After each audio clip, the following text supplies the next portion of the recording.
నమస్తే, welcome to Suman TV. చావు ఈ పదం వినగానే ప్రతి ఒక్కరికి భయమేస్తుంది. మృత్యువు ఏ రూపంలో ఎలా కబళిస్తుందో ఎవ్వరు కూడా ఎక్స్పెక్ట్ చేయలేరు. ఈ మృత్యువు నుంచి తప్పించుకోవడం మనిషికి అసలు సాధ్యమవుతుందా? వయసు పెరుగుతున్న కొద్దీ ఆ వయసు తగ్గితే బాగుంటుందేమో అని ఆశపడుతూ ఉంటారు. సో ఈ రోజు ఇలాంటి ఒక ఇంట్రెస్టింగ్ టాపిక్ మాట్లాడేందుకు మనతో పాటు ఉన్నారు డాక్టర్ సాజీ డిసౌజా గారు from KSAC multi speciality Ayurvedic hospital, Banjara hills. Hello sir. Hi. So ఈరోజు ఒక న్యూ టాపిక్, ఎవరు ఇప్పటి వరకు డిస్కస్ చేయని ఒక ఇంట్రెస్టింగ్ టాపిక్ మనం డిస్కస్ చేసుకోబోతున్నాం. That is death. సో ఒక మనిషి తన చావును తానే కొని తెచ్చుకుంటాడా? అసలు మృత్యువు నుంచి మనిషి తప్పించుకోగలుగుతాడా, జయించగలుగుతాడా? ఏమంటారు మీరు? యాక్చువల్లీ ఏంటంటమ్మా, సావు అనేది రాకుండా ఉండాలంటే పుట్టకుండా ఉండాలి. అంతే కదా. పుట్టిన ప్రతి ఒక్కరికి అది ఈ రోజు రేపు అని తప్ప there are two things which is there are two things which is very much truth, నిజం. ఒకటి పుట్టడం, ఒకటి సావడం. ఈ మధ్యలో ఉండేది మొత్తం అబద్ధం అని ఒక సేయింగ్ ఉంటుంది. అన్ని అబద్ధాలది, మిథ్య లేదా మనము కల్పితం అలాగే ఉంటుంది. ఓకే. సో దీనిలో సావు గురించి మాట్లాడినప్పుడు మెడికల్ విషయం కూడా చాలా ఇంపార్టెంట్ అవుతుంది, ఫిలాసఫీ కూడా చాలా ఇంపార్టెంట్ అవుతుంది, స్పిరిచువల్ ఆస్పెక్ట్స్ కూడా చాలా ఇంపార్టెంట్ అవుతుంది. ఏంటంటే ఇప్పుడు ఒక మనిషి చనిపోవాలంటే ఏదన్నా 3 ఆర్గన్ ఫెయిల్యూర్ అవ్వాలి. ఒకటి బ్రెయిన్ డెత్ అంటే కోమాటిక్ డెత్ అంటది, కోమా తల brain death. Second heart, cardiac arrest. Okay, heart dead అయిపోయి మనిషి మొత్తం కొలాప్స్ అవ్వడం. 3 అస్ఫైసియల్ డెత్, లంగ్స్కి ఎఫెక్ట్ అయ్యి లంగ్స్ దిక్కలే చనిపోవడం. ఈ 3 దారిలోనే ఎవరు ఎలా ఏ దారిలో వెళితే కూడా చివరికి ఫైనల్కి ఈ 3 చోటనే వస్తారు. సో ఇవి మనం తెలుసుకున్న ఒక సంగతి.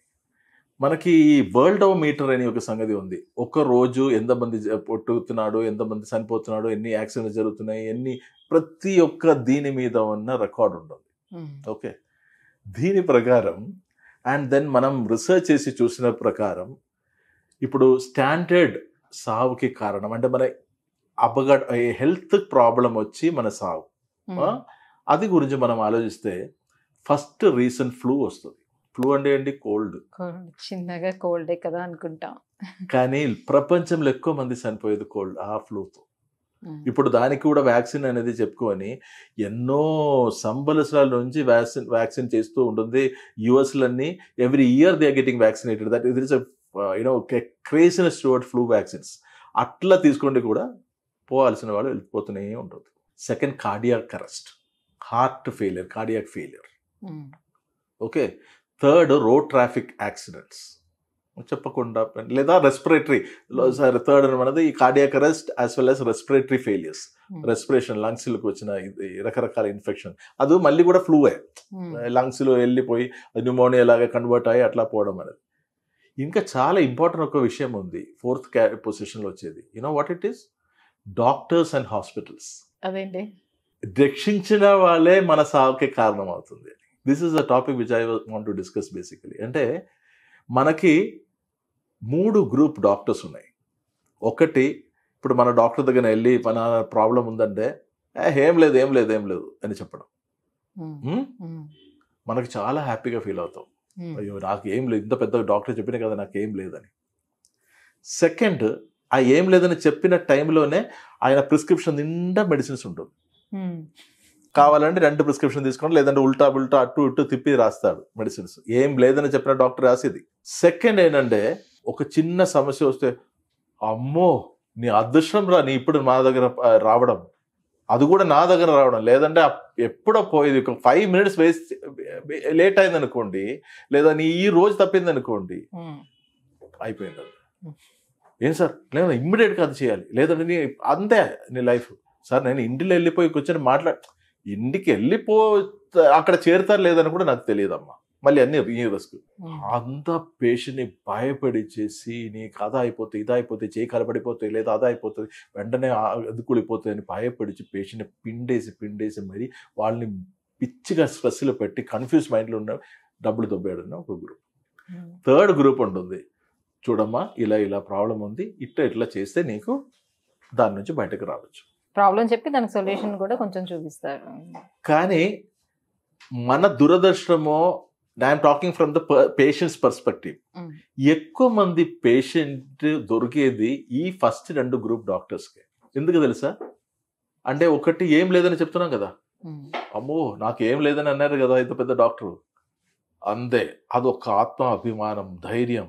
చూడు తర్వాత ఆయన పిల్లని చూసాను, నేను చెప్పలే నాకేం లేదని, ఈ ఒక్క యాటిట్యూడ్. ఓకే, చివరికి ఏంటంటే వాళ్ళకి ఈ డాక్టర్ ఇలా ఏం లేదని చెప్పుకొని ఇంత ఎందుకు మందులు రాసిన అప్పుడు ఆలోచన చేయరు. ఈ డాక్టర్ మీద అభిమాన ప్రేమ అన్నీ పెరిగిపోయి అన్ని మెడిసిన్స్ కొనుక్కొని వాళ్ళు ఇల్లు అమ్మిన కూడా అది తీసుకొని వాడతారు. ఇది వాడి ఒక్క రోజాన్ని వాళ్ళకి అప్పుడు తెలుస్తుంది. నేను అప్పుడు కరెక్ట్గా నాకు నిర్ధారణ చేయకుండా, నాకు కరెక్ట్గా నాకు సలహా చెప్పకుండా నన్ను ఇన్ని రోజులు వాళ్ళు మోసం చేశారు.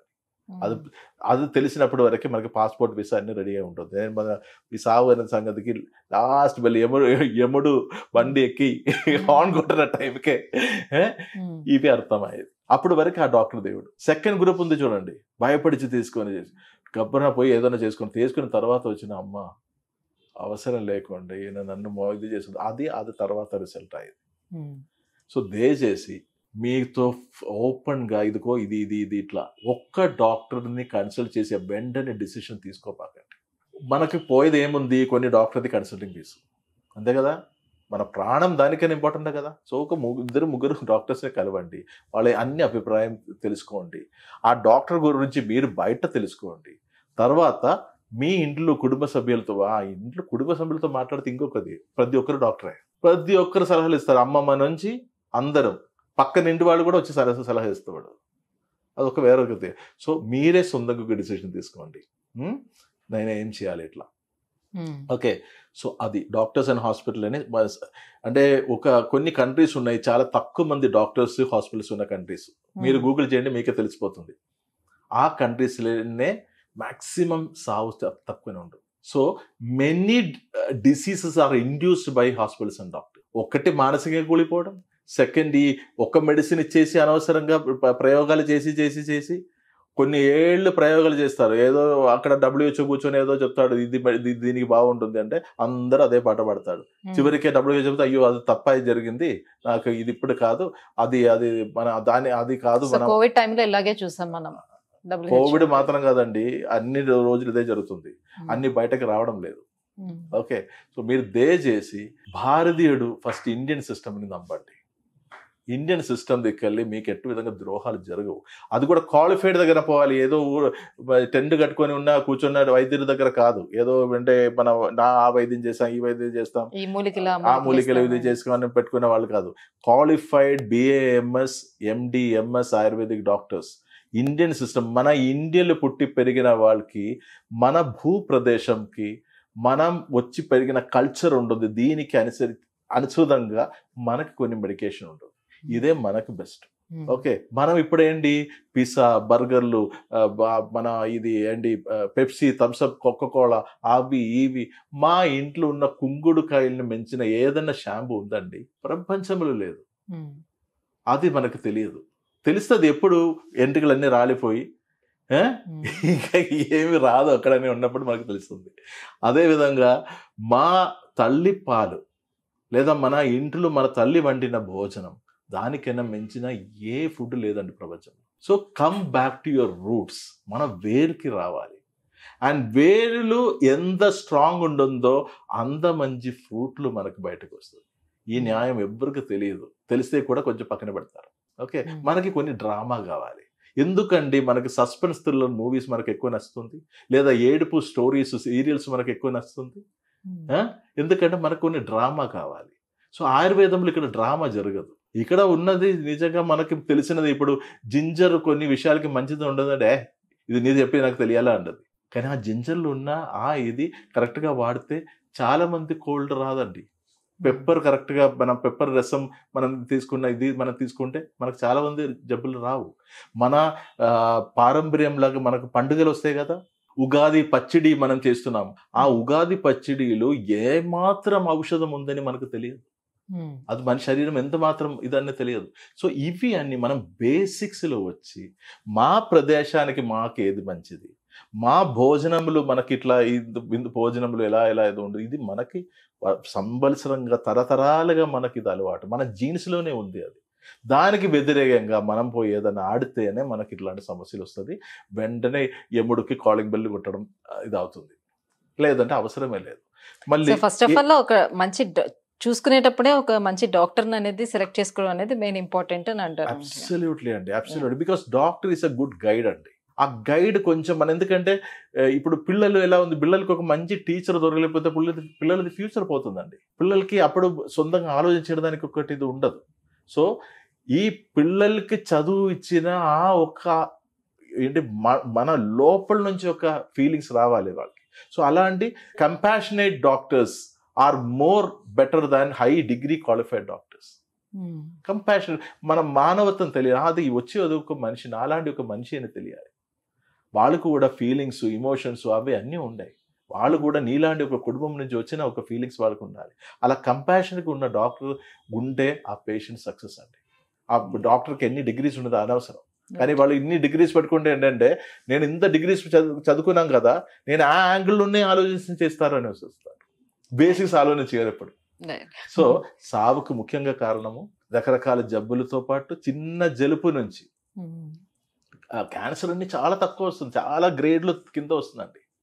అది కార్డియాక్ అరెస్ట్ కూడా ఇప్పుడు ఇవాళ పెరిగిపోయిన సంగతి అంటే పెద్ద business. It is big big big big business అయి మారింది. స్టంటింగ్ గింటింగ్ అన్ని, open heart surgery or CABG అలాంటిది అన్ని. ఇది ఎందుకు అవుతుందని తెలుసా? మన ఆహార విహారాలు మనకి ఎవ్వరు కరెక్ట్గా వాడడం అని చెప్పారు. ఇప్పుడు ఏంటంటే నేను ఒకటి పెద్ద హాస్పిటల్ నడుపుతున్నాను అనుకోండి, హార్ట్కి సంబంధించినది. నేను ఎందుకంటే మీకు మంచి లైఫ్ స్టైల్ చూసుకోమని చెప్పాలి? అలా చెప్తే నాకు పేషెంట్ తగ్గుతుంది కదా, నా బిజినెస్ పోతుంది కదా, రైట్? సో ఇక్కడ ఏంటంటే నాకు నా బిజినెస్ కాదు ఇక్కడ ముఖ్యం, నాకు మీ అందరిది ఆరోగ్యం ముఖ్యం. నేనని కాదు, చాలా మంది డాక్టర్స్ ఒక కొత్త సంస్కారంతో పాటు వస్తున్నారు, లైఫ్ స్టైల్ డాక్టర్స్గా మారుతున్నారు. Ayurveda doctors, allopathy doctors, homeo doctors, చాలా మనిషితో ప్రేమ పెరిగిన doctors. They are not prescribing hell lot of medicines and procedures. వాళ్ళు ఏంటంటే లైఫ్ స్టైల్ చేంజ్ చేయండి. ఓకే, ఇప్పుడు India is going to become diabetic capital of the world అని అంటున్నాడు. Diabetes is not a disease అండి, diabetes is made a disease by many others. And దాని నుంచి పిండుతున్నాడు. Diabetes వచ్చిన పేషెంట్ జీవితాంతం పాపం మెడిసిన్స్ వాడుతున్నారు. ఒక్కరికి చెప్పండి మొత్తానికి డయాబెటీస్ రివర్స్ అయినది, వాళ్ళు పాపం ఆ డయాబెటీస్ కాంప్లికేషన్, ఆ వాడిన మెడిసిన్స్ కాంప్లికేషన్తోనే చనిపోవడం, కంటి చూపు పోవడం, కిడ్నీ, లివర్, గుండా నరాలన్నీ పడిపోవడం అన్నీ జరిగేది. కానీ అది చక్కటి 6 months లోపల లేదా మహా అంటే 1 year లోపల మొత్తం రివర్స్ చేసుకోవచ్చు, ఏ మెడిసిన్స్ లేకుండా. ఈ మంచి మాట ఎవరు చెప్తున్నారండి? చెప్పట్లేదు, ఎందుకంటే బిజినెస్ పోతుంది. సో ఇలా ఉన్నప్పుడే, అందుకే నేను చెప్పేది, సావుకి కారణము జబ్బు విషయంగా మనం చూసుకుంటే flu, cardiac arrest, respiratory failure or road traffic accidents, and equally doctors and hospitals. అది చెప్పడానికి దమ్ము నాకు ఉంది. మీరు కూడా ఒకసారి ఆలోచించి చూడండి, మీకు కూడా అర్థమైపోతుంది. So let's create good doctors who are focused on your illness and who comes with evidence based results. Treatment కి ముందు రిపోర్ట్, ట్రీట్మెంట్ తర్వాత రిపోర్ట్. సో డాక్టర్స్ అనేవాళ్ళు కమర్షియల్ గా ఉండడం కాదు, పేషెంట్స్ అనేది లేకుండా చూసుకొని ఉండాలి. అందుకు మన భారతీయ సంస్కృతి వైద్యం అయినటువంటి ఆయుర్వేదాన్ని నమ్మండి అని చెప్తున్నారు. Right, thank you so much sir. My pleasure, thanks.